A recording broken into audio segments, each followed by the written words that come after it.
I hope everybody is fine. Well, we have come to the end of our computer networks course, and we are left with certain protocols that come in application layer. By now, we know the main reason why we have application layer, what are the reasons of it, what are the services that it provides, and also we saw that how application layer helps in transmitting the data from an application to a lower layer such as the transport layer. TCP/IP combines the application presentation as well as the session layers together.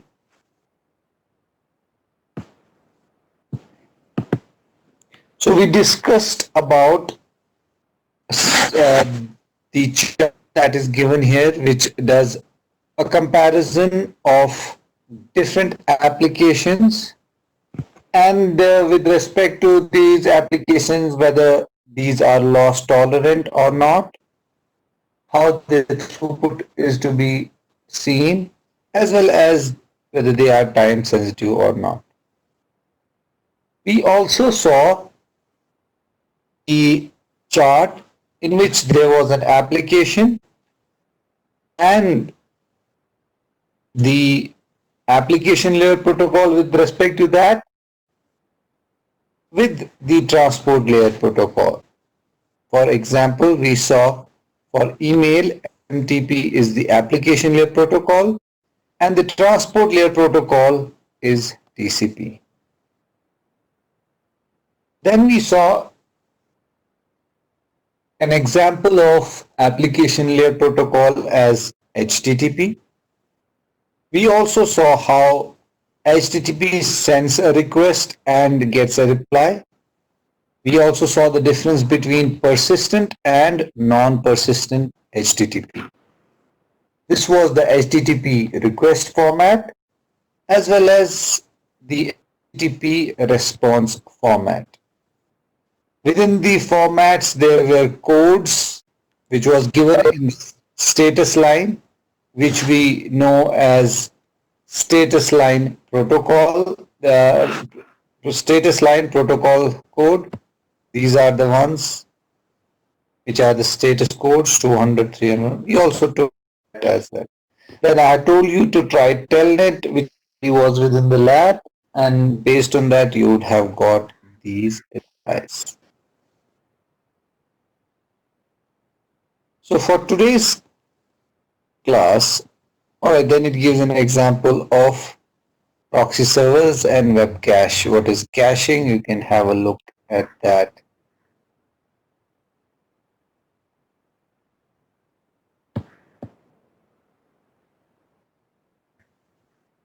HTTP2 as well. Okay. So for today, first we'll be taking the email service, which basically is SMTP, Simple Mail Transfer Protocol. There are three components which come within this email services. The first one is the user agent, the second one is the mail servers, and the third one is actually the protocol that is known as SMTP, Simple Mail Transfer Protocol. Now,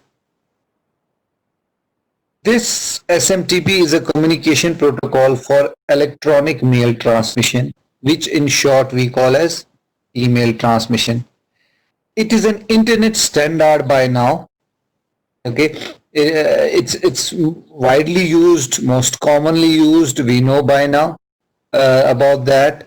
Why? Because it's been there since long. How much? It's since 1982, and I believe most of you might not have been born by then.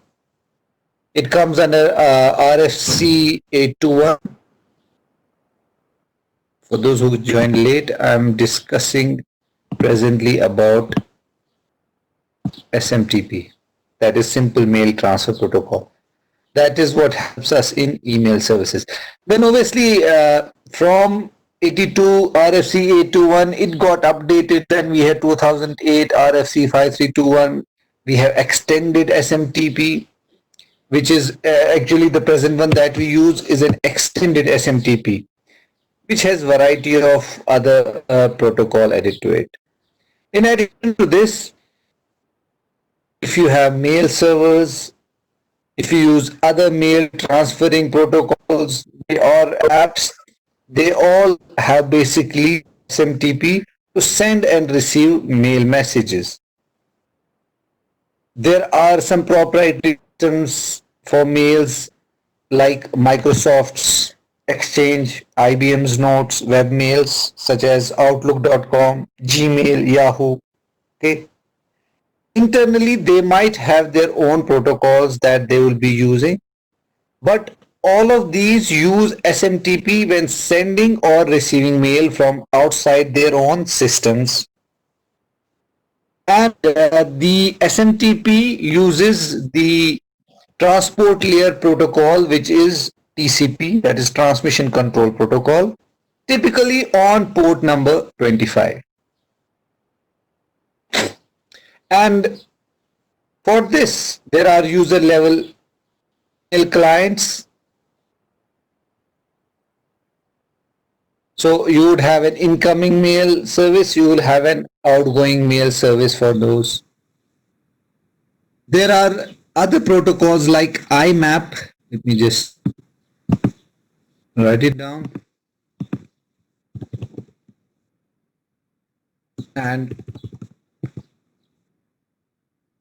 POP3, where IMAP stands for Internet Message Access Protocol. This is used by email clients to retrieve email messages from a mail server over TCP IP connection. And number two that I just mentioned is POP3, POP3. That is short form for Post Office Protocol version 3. This POP is again an application layer internet standard protocol, which is used by email clients to retrieve email from a mail server. And the present one that we have is version 3, which is most commonly used. And again, POP3 uses the lower stack of TCP IP to retrieve these email messages. There are some differences. There are differences with respect to the applications that we use and so on. Now coming back to the slide here. So user agents, mail servers and SMTP protocol are the three major components for email services. What is a user agent? It's a mail reader. It's like your phone's email client where you start writing the mail, right, from the inbox where you compose the file. That is what user agent is, where you can type in a mail, you can edit, you can read and so on. That is what we have as a user agent. The second thing is mail servers. This is actually where this is actually where your mails reside. This is actually where you will keep your, once you send it, you check your inbox. This is where your inbox would be. That would be within the email server. So your mailbox basically, where you queue your messages, they are within your email server. You go to gmail.com and you retrieve your messages. Gmail.com is where your mail servers are. And the third part that we have is SMTP. So a protocol between mail servers to send email messages, like a client retrieves a mail or sends a mail, client retrieves from the server. This is all done with the help of SMTP protocol. Like I mentioned, the underlying protocol that we have is TCP with port 25. On the right hand side of this slide, you can see here that there are user agents. They connect to mail server to other mail server. For example, you are sending from Gmail to Yahoo, right? And then you have another user client here. They all use SMTP as the protocol for communication of electronic mails. Then we have the next one, that is the TCP, that's the underlying protocol with the port 25. And in order to transfer the email that we see here using SMTP, since it uses a lower layer protocol, that is TCP, which is a reliable transfer service. So we have three phases of transfer here. The first one is handshaking, that is the greeting. The second, we know that in TCP we have this as three-way handshake. The second one that we have is transfer of messages. And once the messages are transferred using SMTP, you have the closure of the channel, closure of the communication. So the command response interaction is like HTTPs. It uses ASCII text. Then you have response code with respect to it. Here is an example. So we have on the left extreme Alice, who wants to compose an email message and is sending to Bob on the right hand side with the address which is mentioned here, bob@someschool.edu. Once it has composed it, so Alice's user agent sends the message to her mail server. Okay, for example, you are using Gmail, it sends the message to the Gmail server, and the message is placed in a queue within the Gmail server being Alice's mail server. Then the third step is the client side of SMTP opens TCP connection with Bob's mail server. This is the step here which is shown here. And then the SMTP client sends the message that the Alice had written over this connection to Bob's server. Bob's server receives the email message and puts it in the Bob's mailbox. And then when the Bob logs in to his computer, to his email, he retrieves these messages from his inbox. And once the messages are retrieved from the inbox, he would get to read these emails that were sent by Alice to him.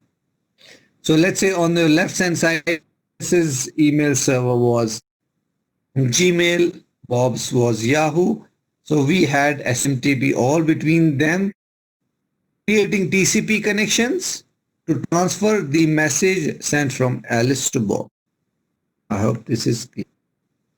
This is the example of SMTP interaction that we have here.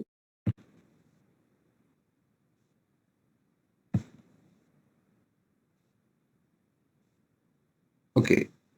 Now we have a comparison given between the two protocols of HTTP and SMTP. We know HTTP typically used for browsing and SMTP is for mail checking.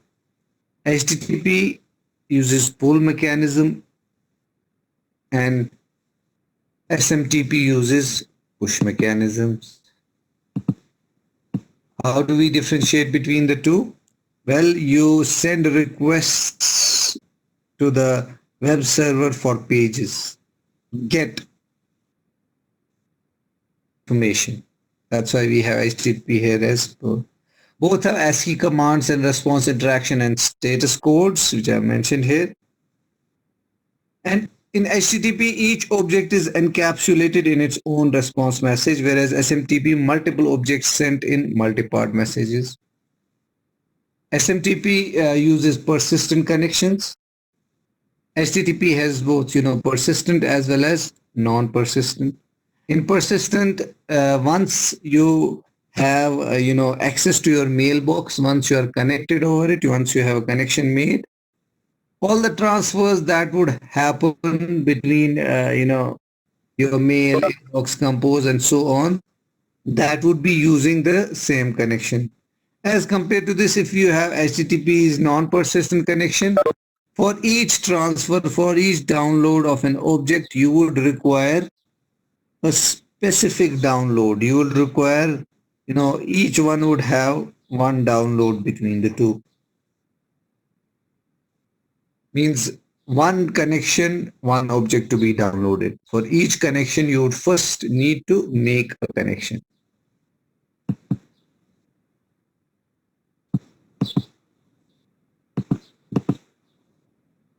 All right.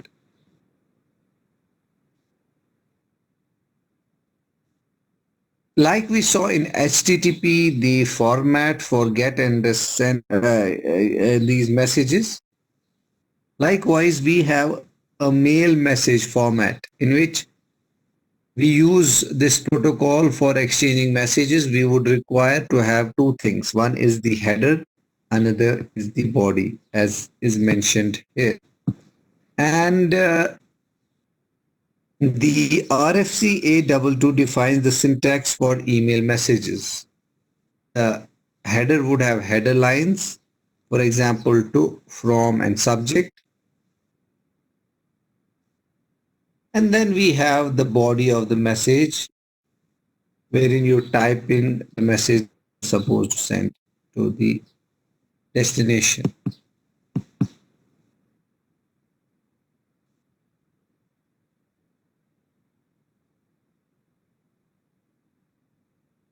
Now,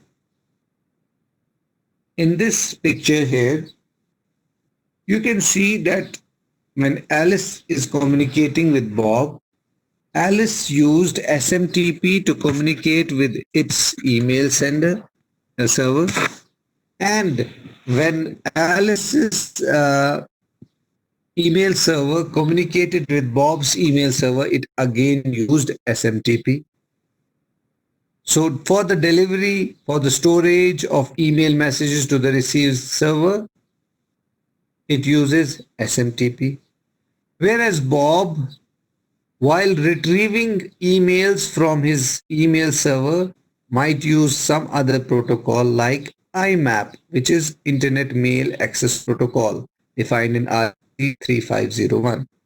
So messages stored on server can be retrieved with the help of a protocol like IMAP.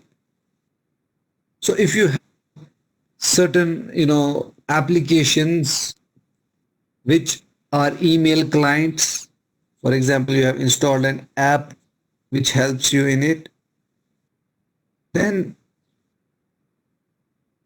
in those cases, those apps like Outlook and so on can retrieve using IMAP, POP, and so on, these protocols. However, you can use your browsers as well to retrieve the message, like you log in using http gmail.com. So Gmail, Hotmail, Yahoo, all these provide web-based access also to retrieve and send the messages. So in this case, what happens? HTTP comes on top of SMTP to send messages. HTTP comes on top of IMAP or POP to retrieve the email messages, in case you are using the web browser as a client. Do you get this? Any questions regarding email services? In fact, you can make your own email service. You can have your own open source email service or open source email server. And then there are a lot of them like Open Exchange. The one which I have used is Squirrel Mail. Okay, there is Zimbra, there is Horde, Scalix. There are a lot of these, what you call email servers which are freely available there. So you need to download, you need to install. So with that, what you would do is you would create your own mail server. Once you've created your own mail server, you can then send and receive mails, and you can have your own name for that email server as well. The next application layer protocol that we'll be studying about is domain name system, that is DNS. Now, why we are sending? Because we would just generally need to understand, lower layer protocols as well. We took two services. One is TCP based service, both of them being TCP based services. Now let's talk about domain name systems. Now, as an example, if I tell you that to go to this website, type in 192.168.17.54. Fine. Then I tell you, okay, go to NIT website, type in 172.64.56. So on. Every time if I give you an IP address, it would be very difficult for you to remember that. As a human being, you would prefer something which is easier for you to remember. If I tell you this is Yahoo, that one is NIT, SRI.net, what would you do? It's easier for you to remember. In that case, we use naming methodology which we call as domain names. Domain names are simply, equivalent names for an IP address. You have nit3.ac.in, we have an equivalent IP address for that where it's stored on a web server. Now in this case, we would need services from certain servers who would provide us an equivalent IP address. Now, since you don't remember the IP address, you just remember the domain name nitc.ac.in. You would require service from some server who would change the domain name that is given by you into an equivalent IP address. Then only you can send your request for, let's say, connection or the page, whether it's HTTP GET request or whether it's email request. So we would need a server to map your IP address and the name, as well as the reverse of it, the name with the IP address. This server is known as domain name server, and this is known as domain name system.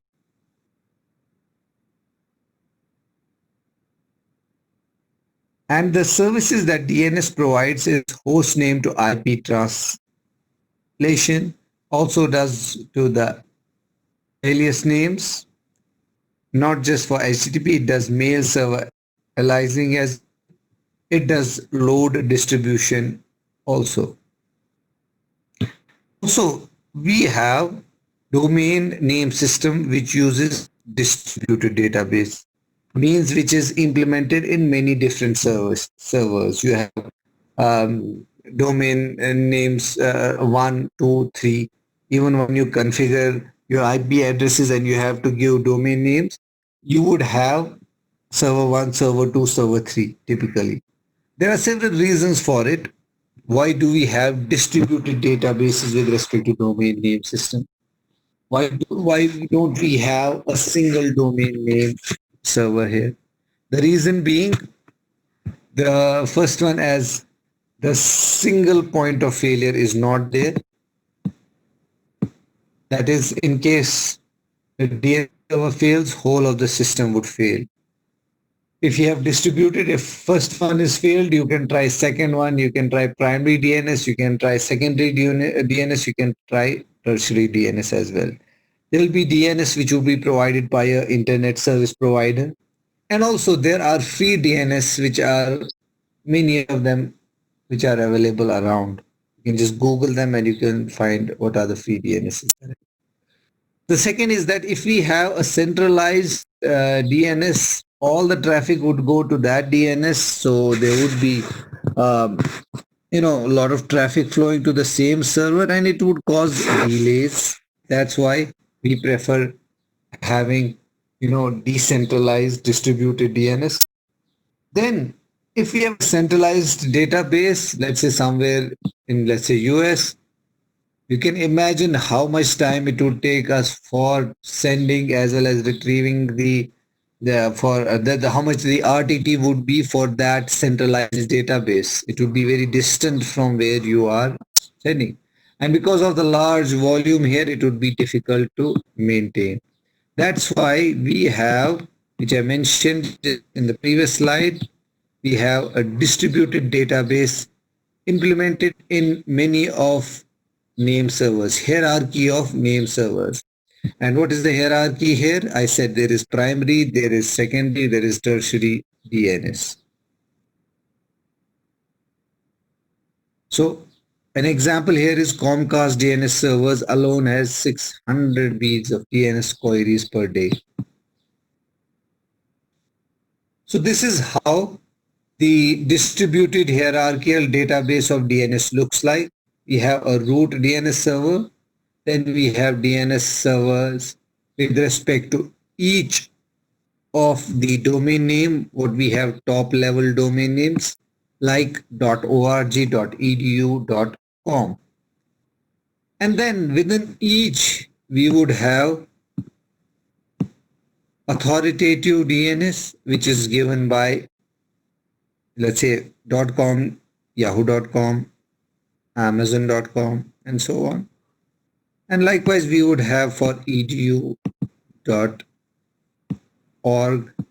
.gov, and so on.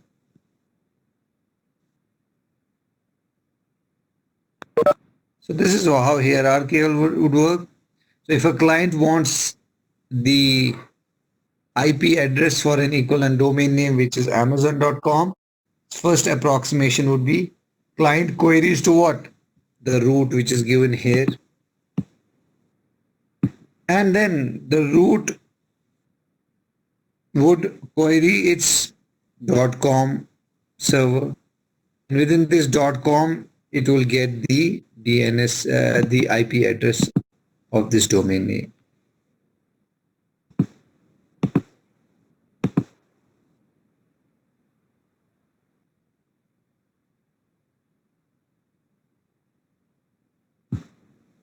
As mentioned here, there are 13 logical root name servers worldwide, and each server is replicated many times, around 400 servers in US itself.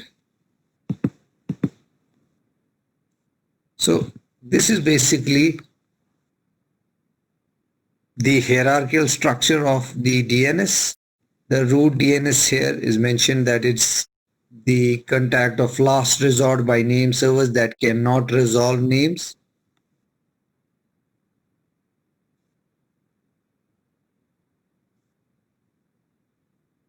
And then we also have, as mentioned here, top level domain names as well as authoritative domain names, which is mentioned here, where top level is .com, .org, .edu, .aero, .jobs, .museum, and so on. And also there will be top level domain names with respect to each country, like .in, .uk, .fr, and so on. Then authoritative DNS is organization's own DNS server, which can do this, which is maintained by organization or service provider as well. If you have BSNL's service provided, BSNL would give you an IP address, which is BSNL's own DNS server, which comes here at the last as authoritative.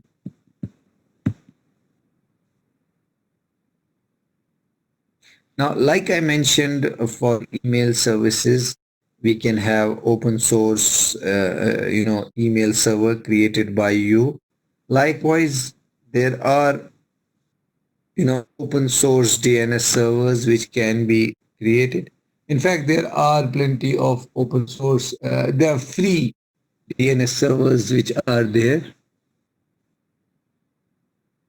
And in this case, if you want to create your own DNS services, there are OpenDNS.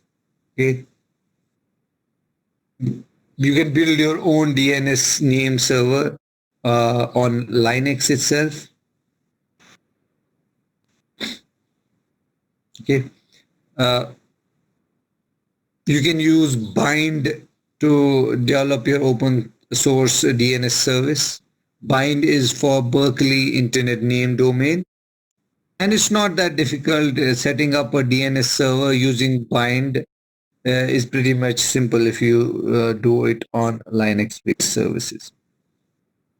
And nowadays, in fact, having Linux also is not that difficult on Windows. Why? Because there are lots of protocols which help you in installation of Linux or Windows.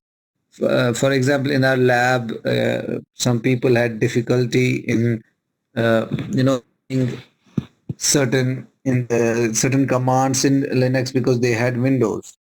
If you had Windows 10, it was not that difficult to install this, Linux. Why? Nowadays, you don't need to double boot, dual boot.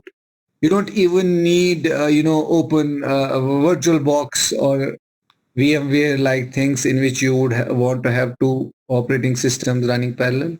There is WSL, which is provided by Windows 10, in which you can easily have Linux installed over Windows and you can run all the commands, the app, and so on within that Linux application. So I just mentioned it here how it can be done. There is WSL2, in which Linux can be put in Windows itself. And it's easy and also doesn't take much of your space, and it's not and it's not having that much of overhead because you are not using a dual boot, you are not using, in fact, a virtual machine to install it. So the overhead there is lesser. So I was talking about your own DNS server here. So you can create your own DNS server by using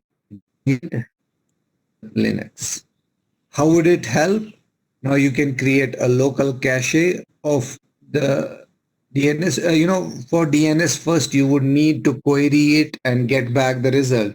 So if your DNS server is a number of hops away and you create your own DNS server, which is one hop away or two hop away, and once you start building this DNS server, the recent or the mostly used DNS would be stored there. It may be updated regularly. Out of date would be taken out. And slowly, you will have a very good local DNS server, which would overall help you in saving up of time. Any questions?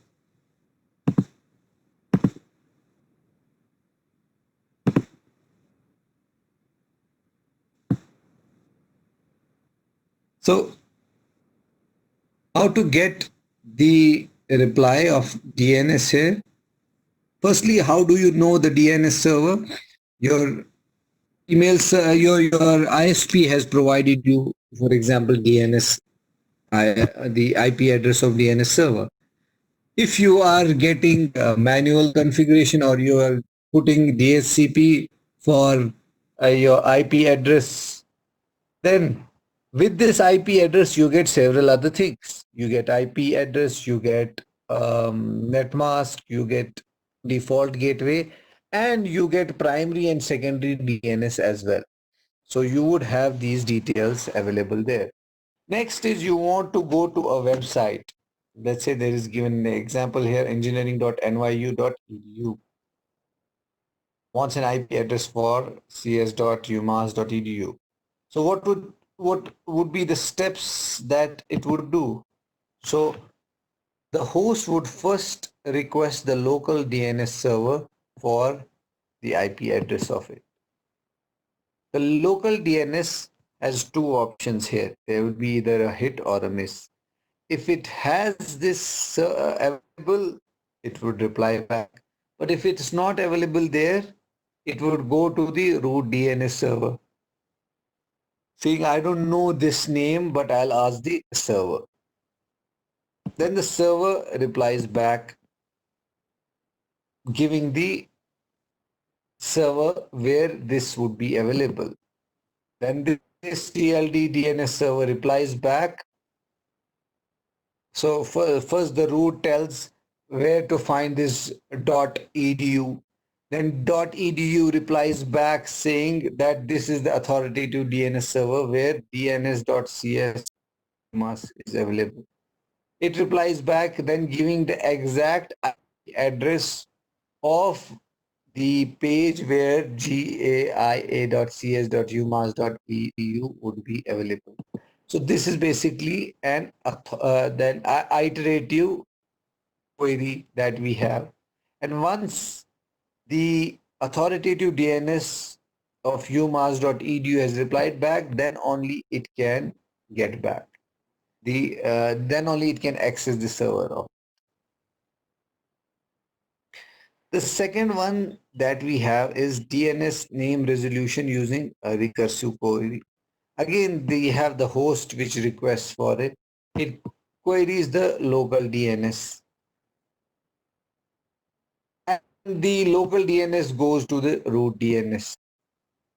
The difference here is that root DNS would reply back to local DNS in the previous one that we saw just now here. Two, then we have three replying back to it. This is where we had iterated query. But in case of recursive query, we have all the burden put on the for the name resolution on the contacted name server. So you tell me how to access it. So root DNS goes to TLD DNS.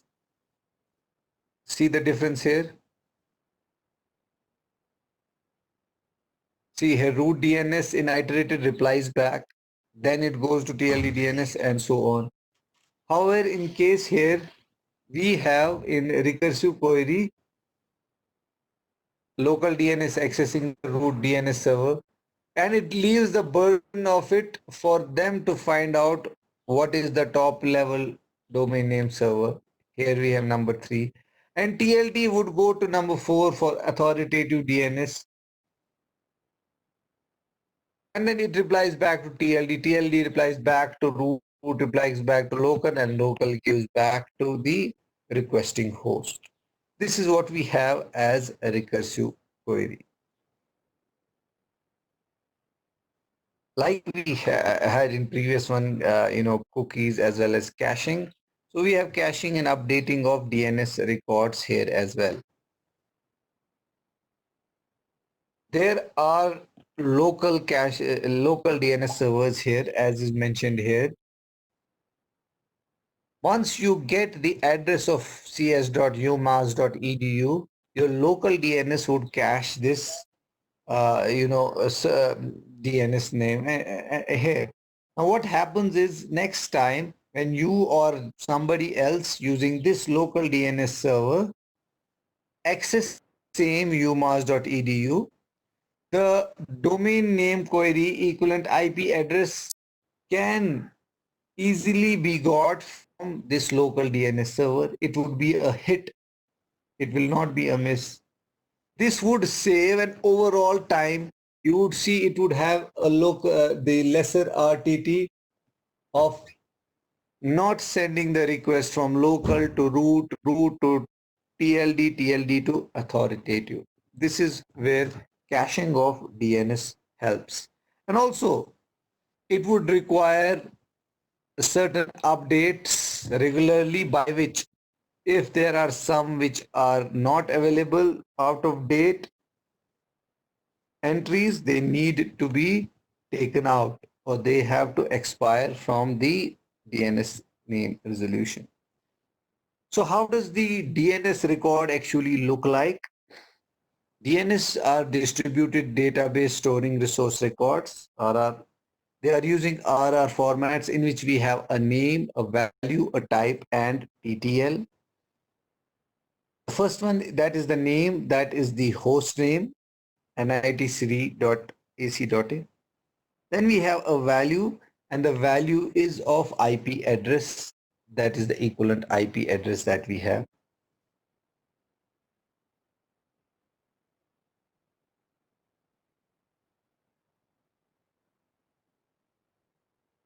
So this is the DNS protocol message in which we have a query and a reply. and both have same format. So DNS query and DNS reply would look similar.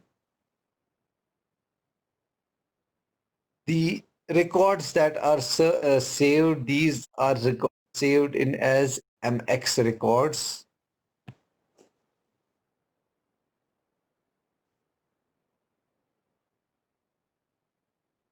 Okay. So we have MX records in DNS server, where MX is a mail exchanger record which specifies the mail server responsible for accepting email messages on behalf of a domain name. Is basically a resource record in DNS.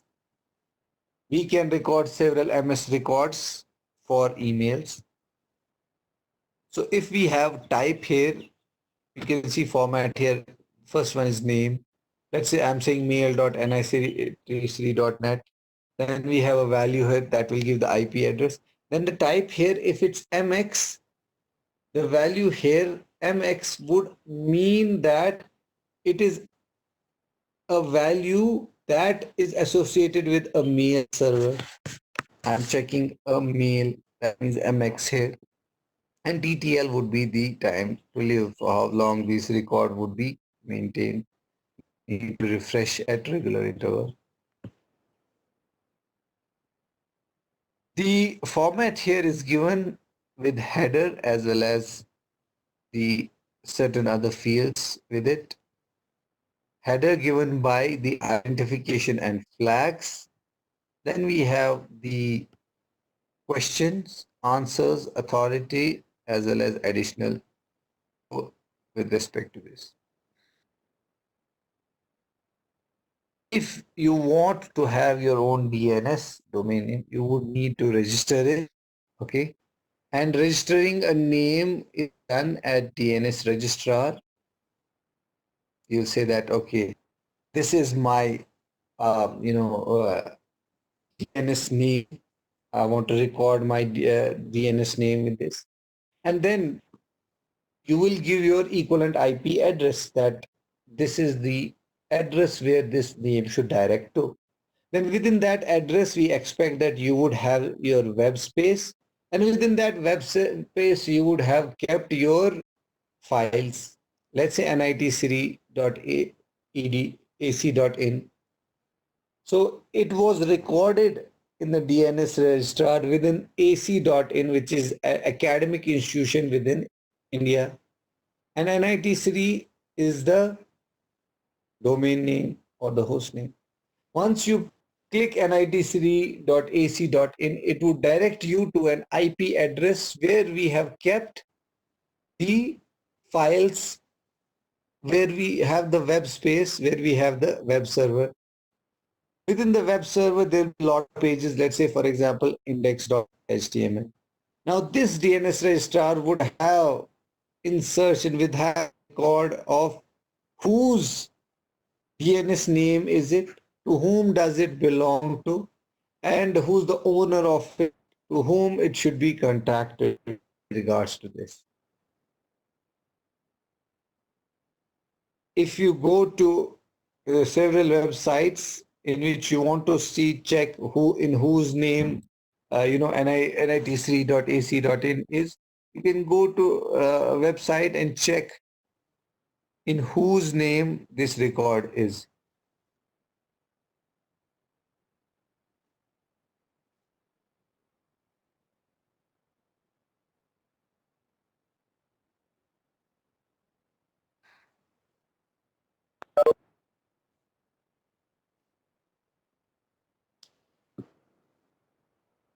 When we have the DNS security, we will not be taking that within this. The last part that we have here is P2P applications. The common P2P application that all of you would be knowing is BitTorrent, that you use for file sharing and file downloading. I'm not sure whether it's accessible from campus or not, but I believe it might be blocked. So P2P sharing is the third part of we saw the first one as the client server, right, in which we have messaging, we have HTTP and so on. Now we have P2P, in which we have an architecture which is, you know, typically a hybrid between the two. Now what is P2P? Basically, we would have a peer requesting a file from another peer rather than the server here. Okay. We do not have a server here. We would request between each one of us. And it's like I'm requesting some file from you and you are replying back that file to me. You're not a server, you are a host by itself. You are yourself an end user. So each one of us combine together and we share files directly between each other. This is what we have as a peer-to-peer architecture. We can be connected together all together, or we can have connectivity intermittently. We use the intermediate IP cloud to communicate between each other. We have a file that can be distributed among a number of users, and each user would provide us a part of file that can be file distribution within P2P. If we compare this with a client server architecture, like we use FTP to download a file, the whole of the file we expect to be on a single server. Whereas we are not using here a service of a server. Instead, we use a file which is distributed across many of the clients. This shows the difference between the two. Also, an example of BitTorrent is given there. I would leave that for you to discuss about these. Do we have a question here?